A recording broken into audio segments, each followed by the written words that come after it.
네, 무슨 출발새 아침 4부 시작합니다. 청취자 여러분, 오픈런이라고 들어보셨습니까? 이 오픈런은 원래 공연이 있지 않습니까? 공연이 이제 특정한 날짜까지 하는 게 아니라 계속해서 가는 걸 오픈런이라는데, 요즘 오픈런이란 말이 이게 국내에서 백화점 빨리 들어가려고 기다렸다가 확 뛰어 들어가는 거, 이걸 오픈런이라고 좀 하고 있죠. 자, 근데 요즘 한 유명 브랜드가 가방 가격 올릴 거다 이런 소문이 나면서 매일 새벽에 백화점 앞에 수백 명이 장사진 치고 있다고 합니다. 오픈런 하려는 사람들이죠. 이거 무슨 일인지 한번 자세히 보겠습니다. 윤현숙 기자와 함께 알아보겠습니다. 윤 기자 안녕하십니까? 네, 안녕하세요. 이게 그러니까 샤넬 얘기 아니에요 혹시? 네, 맞습니다. 그렇군요. 백화점 매장에 들어가려고 밤을 새서 줄을 세운다. 이게 보면 서양 쪽에서 보면은 이제 블랙 프라이데이라든지 박싱데이라든지 이런 거 있지 않습니까? 이때 그렇죠. 벌어진 진풍경 아니겠습니까? 네, 근데 그런 진풍경이 우리나라에서 요즘 자주 벌어지고 있다는 이야기인데요. 그래요? 예, 원래 온라인 커뮤니티에서 4월 중순에 샤넬이 가격을 올릴 거다 이런 소문이 돌았거든요. 그래요? 그랬더니 샤넬이 입점된 백화점 주변에 긴 줄이 매일같이 들어서고 있다는 소식입니다.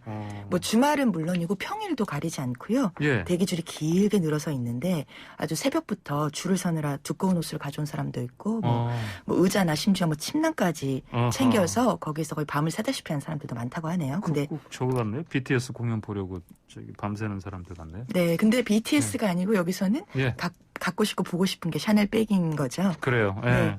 근데 이게 보통 백화점이 오전 11시, 10시 이 정도에 문을 여는데 백화점 개장 시간까지 몇 시간을 또 심지어 아무리 봄이라고 해도 새벽 시간대는 꽤 춥거든요. 근데 그럼요. 지금 한 사나흘만 좀 새벽에 좀 그래도 기온이 올라갔지 그 전에 되게 추웠습니다. 제가 새벽에 나오니까 하는데.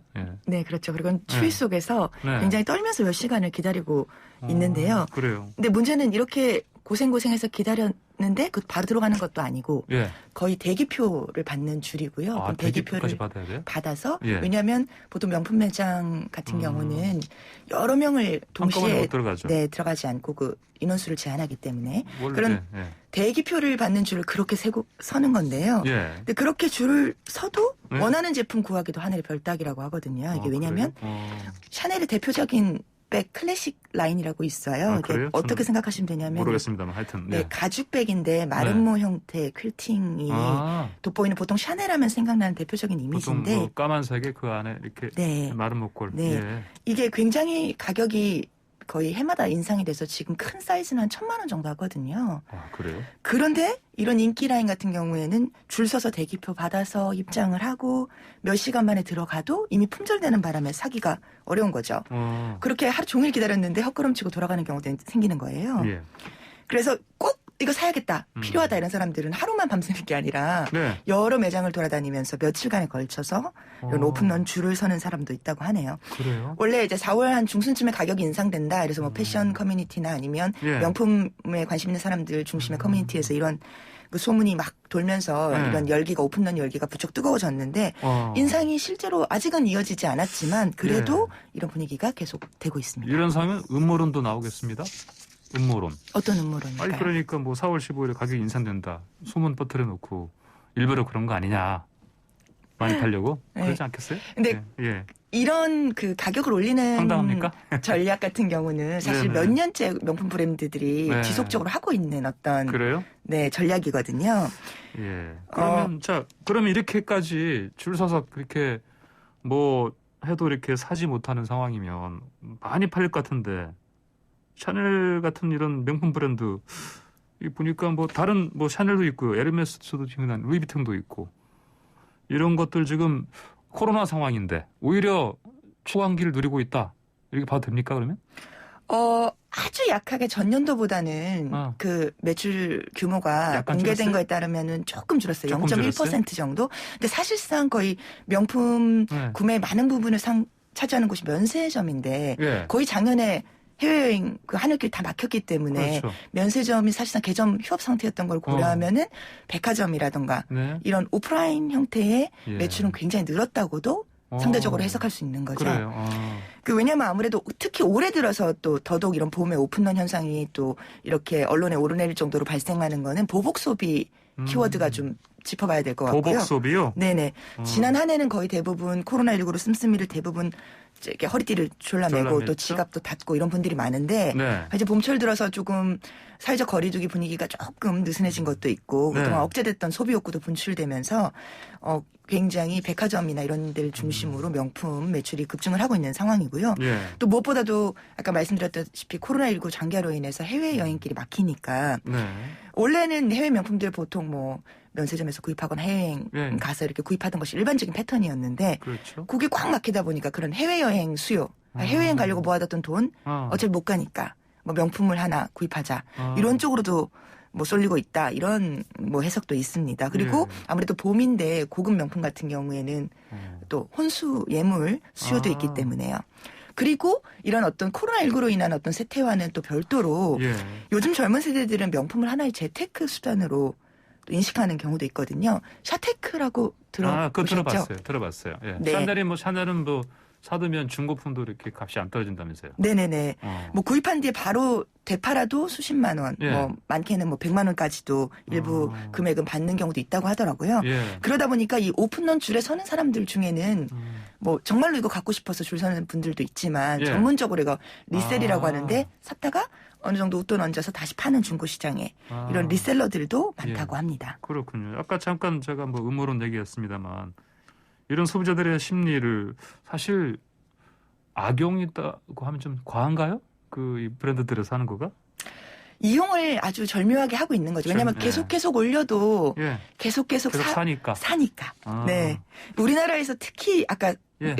진행자도 예를 예. 들어주셨는데 루이비통. 에르메스, 루이비통, 샤넬 이걸 줄여서 요즘은 에루샤라고 부르더라고요. 이게 구찌는 안 들어가나 보네. 네, 구찌는 안 들어갑니다. 그래요? 에루샤라고 예. 부르는데 이게 네. 프랑스 명품 브랜드라는 공통점이 있고요. 그렇죠. 그리고 명품 중에 명품이다. 뭐 속칭 명품 3대장으로 불리는데 예. 일부러 이런 전략을 유지를 하고 있어요. 명품 매장의 수를 늘리지 않고 재고는 네. 줄이면서 네. 이렇게 또 가격은 계속 인상하는 그래서 자신들의 브랜드 가치를 희소하게 예. 그렇게 하는 것들을 또 소비자들의 심리를 왜냐하면 예. 이렇게 못 살수록 갖고 싶은 그런 마음들을 이용을 하는 거죠. 그렇군요. 그리고 유통망 같은 경우도 다른 아까 뭐 구찌나 이런 것들하고는 예. 다르게 공식 유통 경로가 오로지 백화점만. 그다음에 플래그십이라고 하는 네. 딱 직영 매점 그리고 공식 온라인 몰뿐이어서 예. 구찌나 프라다 같은 경우에는 병행 수입으로 들어오기도 하거든요. 그러면 이를테면 흔히 말하는 또 아웃렛 같은 데서도 뭐 팔고 네네네. 그런 별도의 어떤 매장에서 팔고. 채널들이 여러 군데가 여러 유통 군데로. 경로가 있는데 네. 이런 에루샤라고 불리는 이런 명품 3대장 같은 경우에는 오로지 백화점. 유통 방식을 이렇게 딱 통제를 해서 예. 그런 제품의 희소성, 브랜드 가치를 높이는 전략을 고수하고 있는 거죠. 알겠습니다. 예전에는 뭐 명품 하면은요, 사실 좀, 그래도 재력이 있는 뭐 이런 그 층의 중산층 이상의 뭐 또 특히 나이가 좀 되신 분들이 보통 사는 걸로 제가 그냥 저는 이미지가 지금 남아 있는데 요즘은 안 그런다면서요?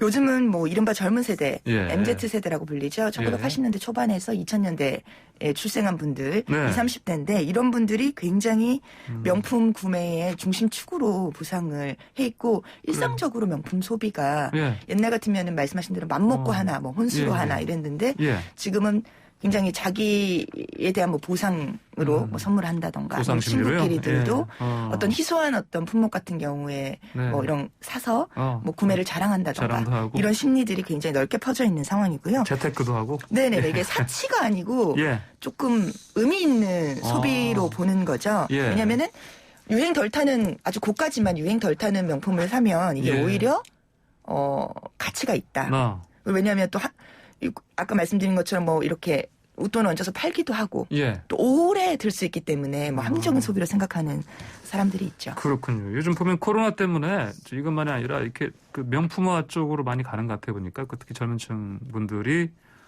그 술도 있지 않습니까? 술도 네. 보면은 코로나 기간에 오히려 다른 술 소비량을 줄였는데 와인이 더 늘었다고 합니다. 네, 아무래도 밖에 나가서 마시지 못하니까 네네. 집에서 나를 위한 혼술 이런 거 마실 때 예. 술이나 안주라도 조금 더 좀 더 품격 있게. 먹고 싶다 이런 느낌이 있는 것 같아요. 막걸리도 보니까 이전에 많이 알려진 그 브랜드가 있는데 또 이렇게 좀 비싼 가격대 막걸리들이 있어요. 또 이것들이 또 많이 팔린다 또 얘기도 있더라고요. 네네네. 그런 코로나와 연결돼 있는 예. 어떤 세태인 것 같습니다. 그렇군요.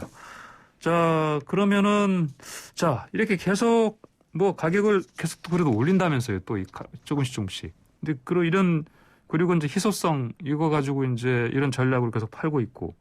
그러면은 다 해외 업체들 아닙니까, 이게? 근데 우리 한국에서 유독 그럼 세계적으로 제일 큰 이익 남기는 거 아니에요, 혹시? 지금 전체 예, 명품 시장 규모로 보면은 네. 독일을 밀어내고 한 7위 정도로 부상을 했다고 하고요. 7위요? 왜냐하면 작년 같은 경우에 전 세계 명품 시장 규모가 예. 19% 정도 줄었는데 한국은 거의 전년하고 동일하게 유지가 되고 있기 때문에 그래요. 그 아까 말씀드린 에르샤라고 그 에르메스, 루이비통, 샤넬 같은 세계 명품 브랜드는 작년에 국내에서 거둬들인 매출이 2조 4천억 정도로 예. 집계가 됐습니다. 네. 루이비통이 실적이 제일 좋은데 루이비통은 거의 1조 원 돌파를 했고요. 네. 예. 샤넬 같은 경우도 매출은 조금 줄긴 했는데 영업이익이 30% 넘게 증가를 했습니다. 그래요? 자, 정말 놀라운 현상이네요. 그러니까 이거 좀 더 자세히 좀 더 알아볼 게 많은데 알겠습니다. 오늘 시간 때문에 여기까지 얘기 듣겠습니다. 지금까지 YTN 윤은숙 기자였습니다. 고맙습니다. 네, 감사합니다.